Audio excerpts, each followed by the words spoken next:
এটি ইলিশের প্রদর্শনী নয়, বিক্রির জন্যও নয়। জব্দ করা হয়েছে এই ইলিশগুলো, যার ওজন ৬০ কেজির মতো হবে। আর এই ইলিশগুলোর ঠিকানা হয়েছে মাদ্রাসা ও এতিমখানায়। সাইজের ছোট ইলিশকে বলা হয় জাটকা। এগুলো মূলত জাটকা হিসেবে জব্দ করা হয়েছে। ঘটনাস্থল গোপালগঞ্জের টুঙ্গিপাড়া উপজেলা। সেখানকার নতুন বাজারে অভিযান চালায় উপজেলা মৎস্য অফিস। তখন জব্দ করা হয় অবৈধভাবে শিকার করা জাটকাগুলো।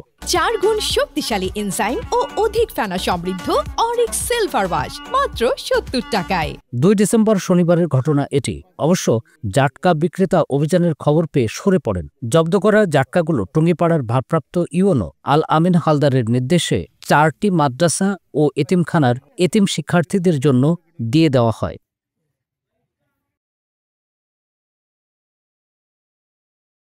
৪ গুণ শক্তিশালী এনজাইম ও অধিক ফেনা সমৃদ্ধ অরিক্স সিলভার ওয়াশ মাত্র ৭০ টাকায়।